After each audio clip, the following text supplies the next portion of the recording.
Donald Trump's meeting. Trump held diplomatic talks with Lee Jae Myung, leader of South Korea's Democratic Party. Why it matters: Trump is not just a private citizen, he's the Republican frontrunner. Every action is seen as a preview of his possible second presidency. Lee Jae Myung's role: he is South Korea's opposition leader, making the meeting politically unusual and significant. Shadow diplomacy: this wasn't official diplomacy, it was parallel or shadow diplomacy outside of government channels. Topics likely discussed: security, trade, US-Korea alliance, and North Korea's nuclear program. Trump's legacy on Korea: he broke precedent by meeting Kim Jong-un 3 times, shifting the conversation even if denuclearization didn't happen. Optics and strategy: Lee gains international recognition. Trump shows global influence, behaving like a sitting president. Impact on stakeholders: Sil may see Trump hedging his bets with the opposition. Washington and the Biden administration are reminded of Trump's continued diplomatic reach. Global signal: the meeting sends a message to Seoul, Washington, and Pyongyang that Trump is still a major player. Takeaway: this was more than a meeting. It was a strategic move and an early glimpse of Trump's possible foreign policy 2.0. What if I told you that a single meeting between a former US president and a South Korean opposition leader could reshape the balance of power in Asia,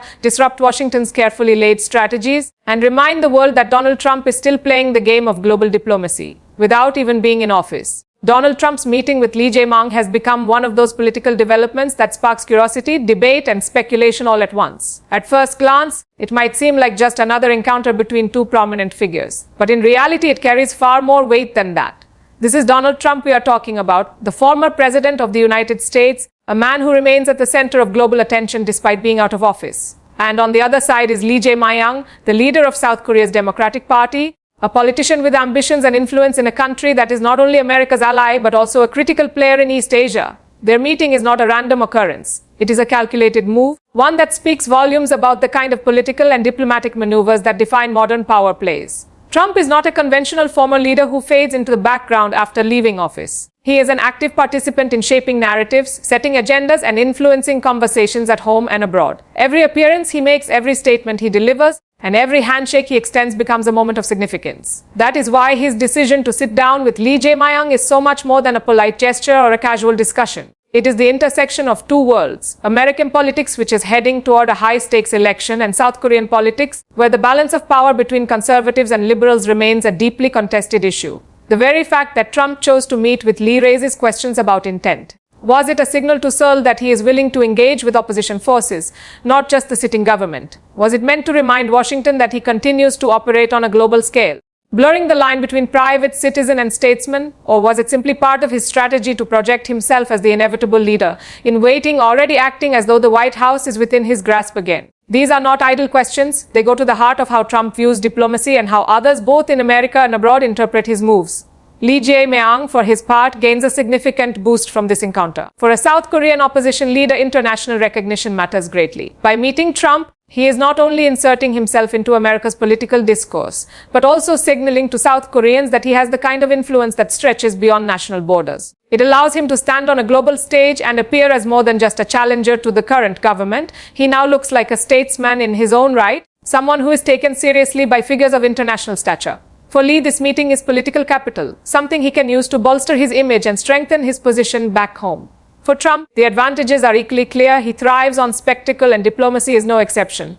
Sitting down with a foreign leader, even one not currently in power, allows him to project authority. It shows his supporters in America that he is still shaping events on the world stage, still commanding attention in global affairs, and still capable of maneuvering in ways that traditional politicians often cannot. It is also a not-so-subtle reminder to his rivals in Washington that he is not playing by their rules. While they remain confined within the structures of official policy, Trump continues to operate outside of them, rewriting the script as he goes along. The timing of the meeting also adds layers of significance. With the American election season heating up, Trump's activities are under intense scrutiny. Each move he makes is weighed for its political value. By engaging in what looks like diplomatic talks, he effectively elevates his campaign beyond domestic politics. He is no longer just speaking to American voters. He is presenting himself to the world as a leader who has not lost his touch. And for voters who admire strength, decisiveness, and global recognition, this image can be powerful. It reinforces the narrative that Trump is not a past figure but a present force, one who is already shaping the future. The importance of this meeting lies not only in the individuals involved, but in what it symbolizes. It highlights Trump's unique approach to power, his refusal to remain in the background, and his instinct for creating moments that command attention. It shows that diplomacy is not confined to those currently in office, but can also be wielded by those with the influence and charisma to make themselves relevant. And it underscores the fact that in today's interconnected world, politics is no longer neatly divided between domestic and international arenas.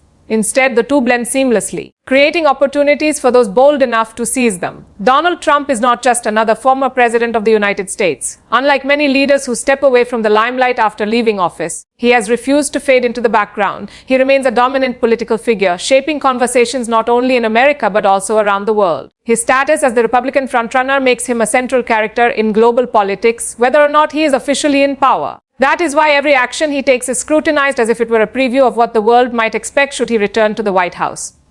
His speeches, his rallies, his public statements, and even his private meetings take on a weight that most former leaders simply do not carry. In this sense, Trump operates in a unique space. He is both a candidate and a statesman in waiting, someone whose moves carry the influence of a current leader without holding the office. This is precisely what makes his meeting with Lee Jae Myung more than just a casual engagement. For Trump, the stakes are higher than ever. He is campaigning for a return to the presidency, and part of his appeal lies in convincing people that he still has the power, the connections, and the vision to shape global affairs. When Trump meets with international leaders, the message is clear. He is not waiting for the election results to begin thinking and acting like a president again. He is already doing it. This approach resonates deeply with his supporters, who see in him a leader who refuses to be sidelined, a man who continues to command the kind of respect and attention that few private citizens could ever dream of. In the eyes of American voters, this dual role as both candidate and global influencer strengthens his narrative. He is able to draw a contrast between himself and the current administration, showcasing himself as someone who is already engaging with world leaders while his opponent is confined to the structures of office. By doing so, Trump is able to blur the lines between campaign politics and international diplomacy, making the case that he is not simply seeking a return to relevance, but that he has never lost it in the first place. Every such move reinforces the idea that his leadership extends beyond America's borders and that he remains a force to be reckoned with on the global stage. This constant visibility also forces the world to treat him differently from most other opposition leaders. Typically, when a leader is out of office, international attention shifts elsewhere, focusing on the current government. But in Trump's case, the opposite has happened. His influence continues to spill across borders, compelling foreign leaders, policymakers, and even adversaries to factor him into their calculations. His words can move markets, his rallies can shift public discourse, and his meetings can alter the political climate both at home and abroad. For this reason, the world doesn't look at him as just another candidate. They look at him as a potential president whose return is not only possible but increasingly probable. That perception is why his every move is amplified. For example, when Trump meets an international figure, the event is not dismissed as a courtesy call. It is treated as if it were a diplomatic preview, as though the world is being given a glimpse of what US foreign policy might look like under his leadership once again. This is a rare phenomenon in politics. Most candidates cannot shape the international narrative before winning an election. Yet Trump manages to do exactly that simply by leveraging his unique stature and the expectations surrounding him. The reality is that Trump thrives on this kind of attention. He knows that his image as a global actor sets him apart from others in the political field. It strengthens his base, keeps him in the headlines, and unsettles both his rivals at home and policymakers abroad. For his supporters, this is proof of his strength and leadership. For his critics, it is a reminder of the unpredictability and unconventional style that defined his first term. But whether admired or criticized, the fact remains that he is impossible to ignore. Being the Republican frontrunner gives Trump an added advantage. He is not simply competing within his party. He has effectively become the face of the Republican campaign long before the official nomination. This amplifies the global significance of his actions. When he speaks as the most likely challenger to the sitting US president. When he meets foreign leaders, he does so as someone who could soon return to power. This is why his decisions are not dismissed as irrelevant. They are studied, analyzed, and dissected as though they were already shaping US policy. The weight of his actions comes not just from what he has done in the past, but from the very real possibility that he could be in a position to do it all again. His first term left a strong impression on allies and adversaries alike. Leaders around the world remember his unorthodox diplomacy, his willingness to challenge conventions, and his ability to reshape conversations on issues ranging from trade to security.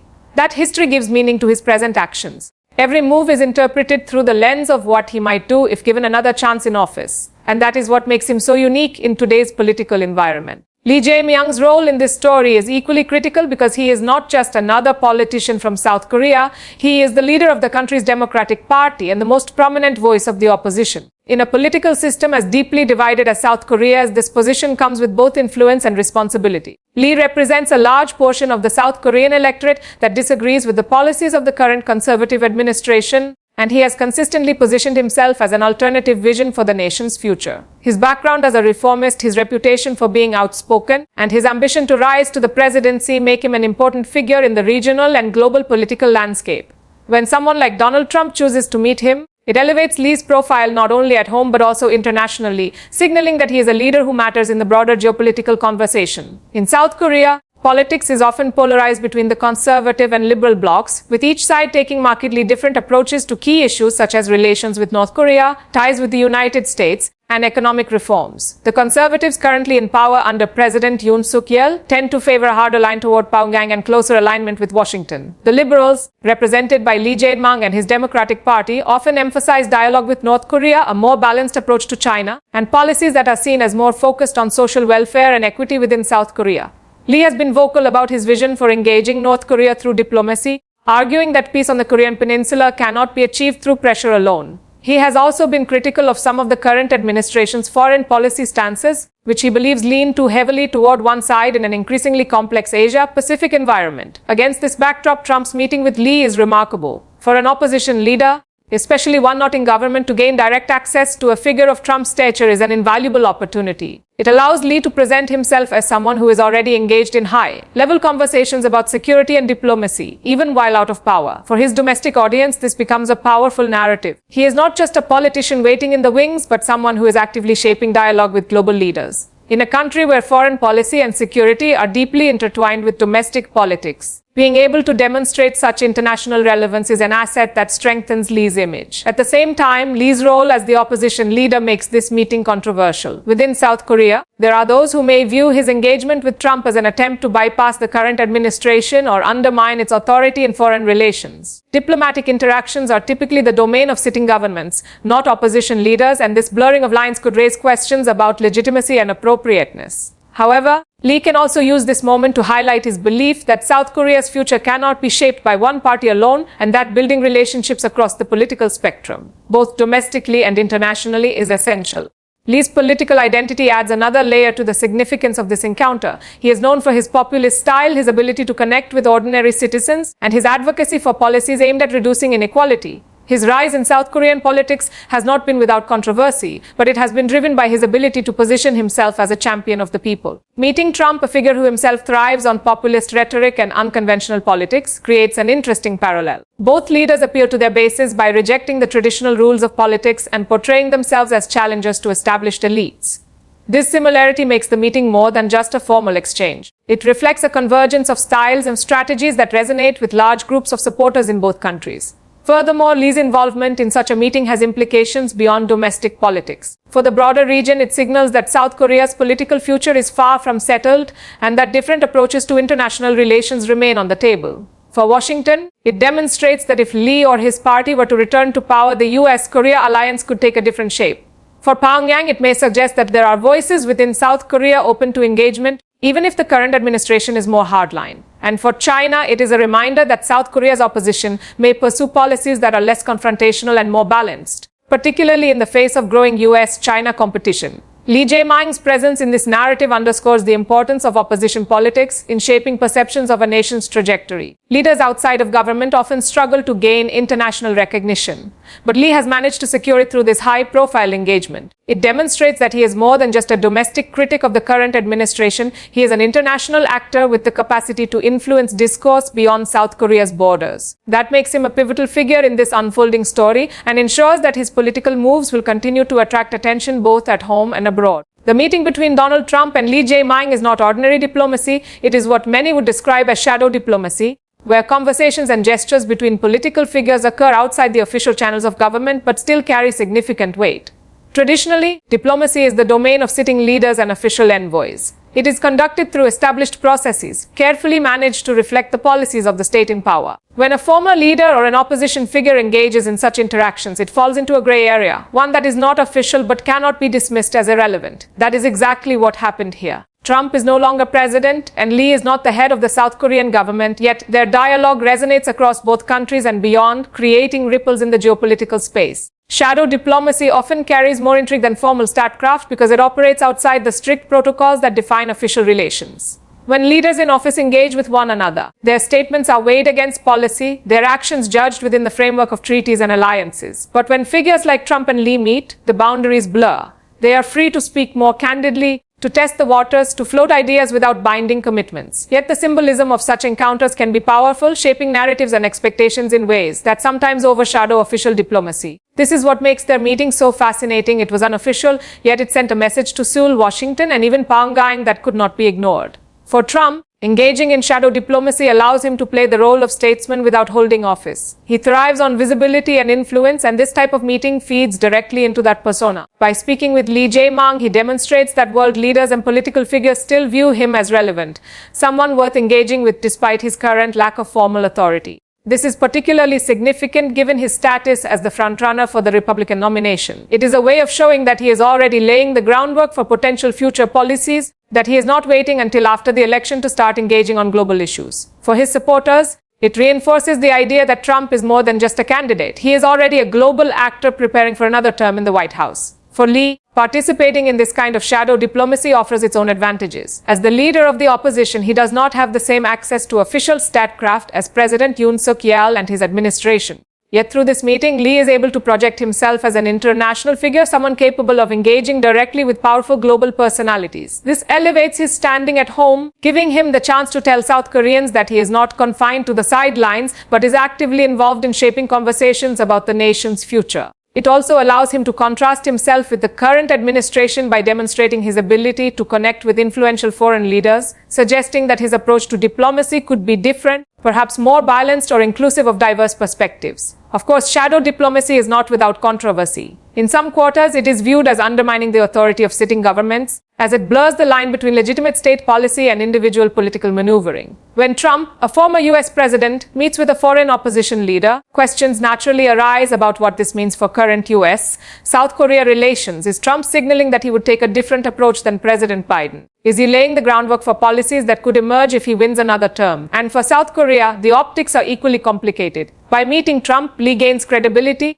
but he also risks criticism for engaging in conversations that are not sanctioned by the sitting government, potentially exposing himself to accusations of overstepping or seeking foreign validation for his domestic political goals. Despite these risks, the strategic benefits are clear. Shadow diplomacy allows political figures to send signals without committing to anything binding. Trump can hint at his foreign policy priorities without having to negotiate formal agreements. Lee can present himself as internationally relevant without being constrained by the responsibilities of governing. Both men benefit from the attention the meeting generates, and both can use it to strengthen their political narratives. For Trump, it shows him as a global player. For Lee, it positions him as a leader with international recognition and influence. The very existence of this meeting also reveals how much the boundaries of diplomacy have evolved in the modern age. In an interconnected world where political influence travels rapidly across borders, the line between official diplomacy and shadow diplomacy is increasingly thin. Figures like Trump, who command global attention even when out of office, are able to use this to their advantage, blurring the distinction between candidate and statesman. Leaders like Lee, who operate outside the ruling establishment, can leverage such encounters to gain visibility that would otherwise be out of reach. This creates a dynamic where unofficial interactions can sometimes have as much impact as formal statecraft, shaping perceptions, signaling intentions, and influencing future policy debates.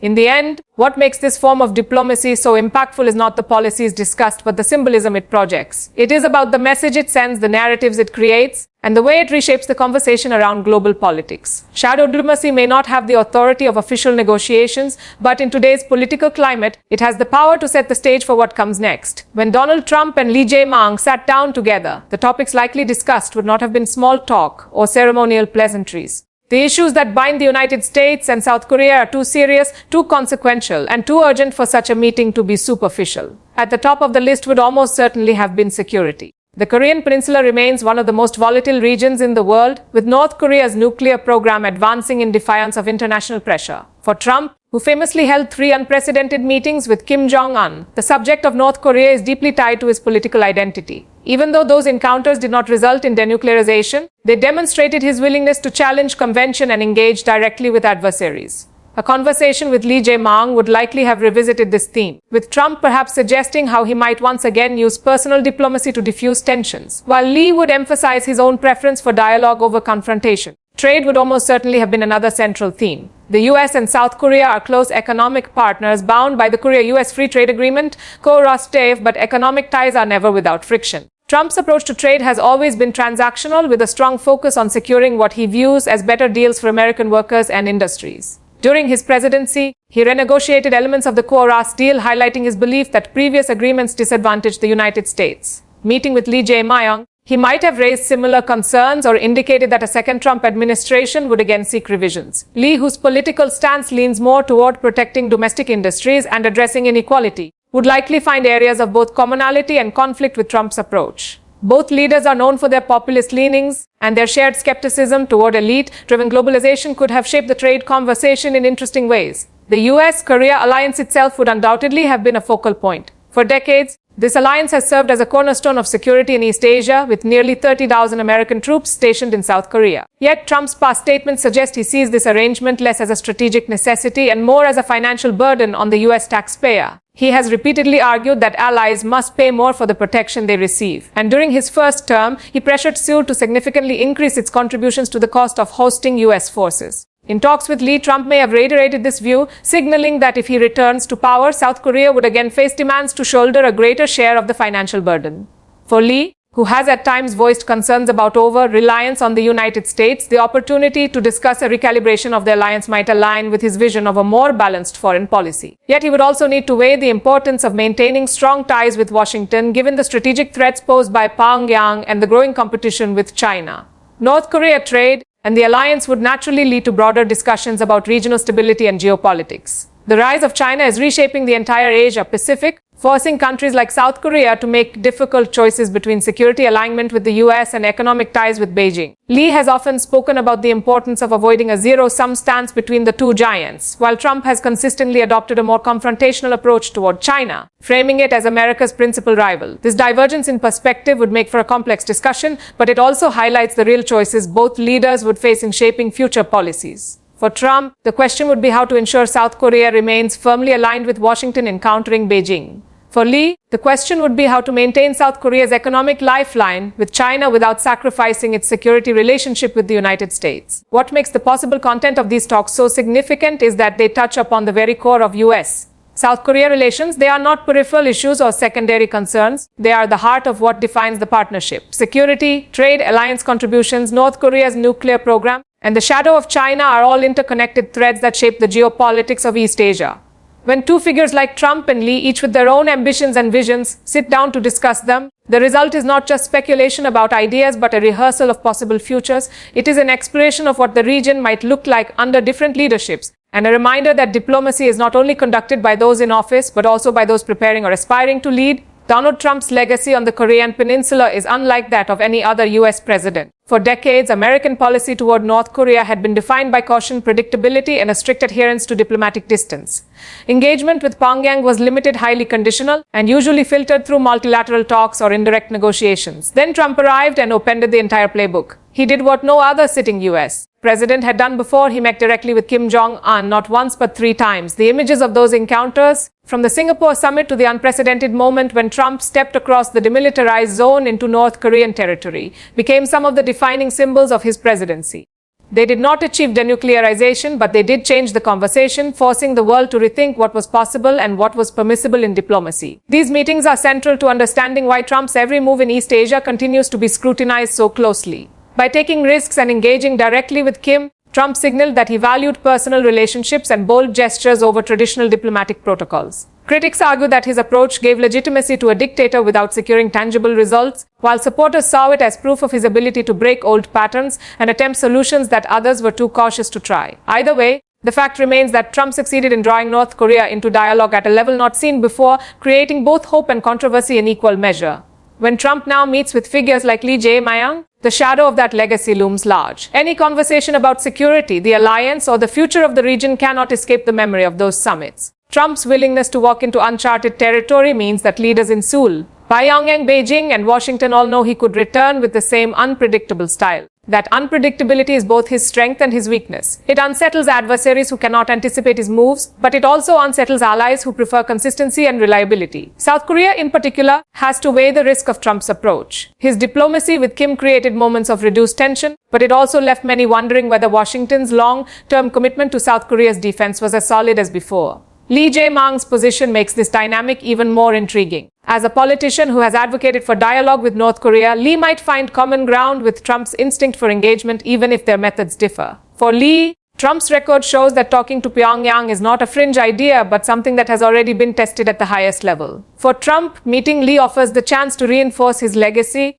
reminding the world that he alone dared to challenge convention on the Korean question. This interplay of past actions and present ambitions makes any interaction between them more than symbolic. It ties into one of the most consequential foreign policy experiments of recent decades and raises the possibility of it being revived in new and unpredictable ways. The optics and strategy behind Donald Trump's meeting with Lee Jae Myung are as important as the content of the discussion itself. In politics, perception often carries as much weight as policy, and this encounter was no exception. For Lee Jae Myung, who's the opposition leader in South Korea, the opportunity to sit down with a figure like Trump elevates his profile on the global stage. Domestic leaders rarely get such exposure outside of official channels, especially when they are not in power. By meeting Trump, Lee presents himself not just as a local political figure, but as someone who can engage with world leaders, navigate international diplomacy, and potentially represent South Korea on the world stage in the future. This kind of optics matters greatly for a politician who wants to project readiness for leadership at home and credibility abroad. For Trump, the strategy is equally calculated.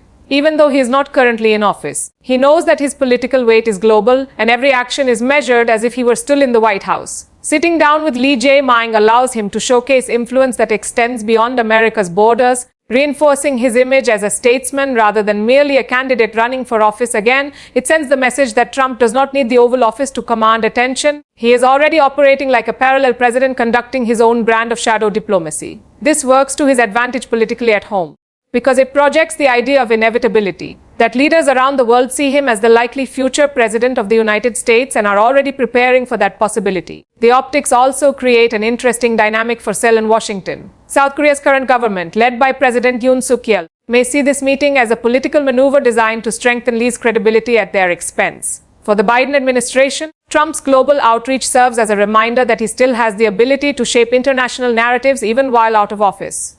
This dual impact makes the strategy behind the meeting all the more significant. Trump benefits by maintaining his relevance on the world stage, while Lee benefits by being seen as an international player who can hold his own with powerful global figures. Beyond these immediate optics, there is also a deeper strategic layer. Trump is skilled at using such encounters to test ideas, gauge reactions, and keep his options open for future policy moves. By meeting with someone like Lee, he not only demonstrates his global connections but also signals to allies and adversaries alike that he is preparing for a possible second term with fresh insights into regional politics. The calculated nature of this meeting is clear. Both leaders walk away with enhanced political capital. For Lee, it is the validation of his potential role in shaping South Korea's foreign policy. For Trump, it is proof that his influence transcends borders and that his brand of diplomacy remains alive and relevant regardless of whether he currently holds office. The global reaction to Donald Trump's meeting with Lee Jae Myung is a story in itself, because such encounters rarely remain confined to the two figures in the room. Every nation with a stake in East Asia is watching closely, analyzing the optics, interpreting the signals, and drawing conclusions about what this means for the balance of power. For China, the meeting is a reminder of Trump's unpredictable nature. Beijing remembers well his confrontational approach during his presidency, from trade wars to security alliances aimed at countering Chinese influence in the Indo-Pacific. A meeting with the South Korean opposition leader signals that Trump is not waiting for a formal return to office to reinsert himself into the region's diplomacy. For Beijing, this raises questions about how it should prepare for a potential second Trump term and whether Lee's approach to balancing relations between the US and China might shift under the influence of such interactions.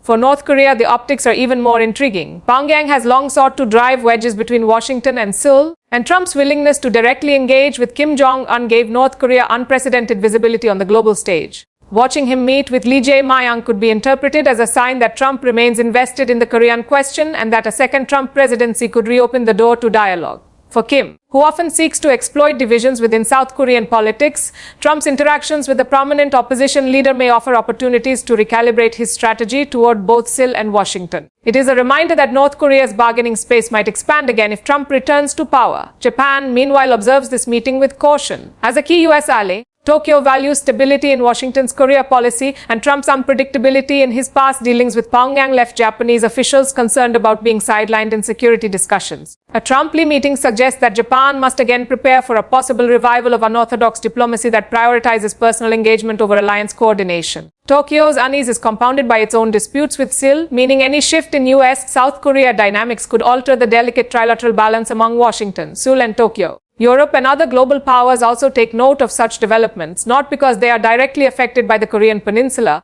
but because they see Trump's international activity as a barometer of his political momentum. If world leaders are willing to engage with him even before he returns to office, it suggests that his influence remains strong and that the global order must prepare for a possible second Trump administration. For allies who prefer predictability, this is unsettling. For rivals who thrive on disruption, it offers new possibilities. Ultimately, the international community views this meeting as more than a bilateral conversation. It is interpreted as a geopolitical signal, a rehearsal of what may come if Trump once again occupies the White House, and a reminder that the future of US foreign policy is already being contested and shaped outside official channels. The meeting between Donald Trump and Lee Jae Myung sends a ripple effect across three key capitals, Seoul, Washington, and Pyongyang, because each interprets it through the lens of their own strategic concerns. For Seoul, the optics are especially sensitive. The current administration under President Yoon Suk-yeol has aligned closely with the United States under President Biden, strengthening military cooperation and trilateral ties with Japan. Watching Trump, a possible future president, sit down with their main political rival is a reminder that power dynamics can shift suddenly. If Lee were to gain more influence domestically,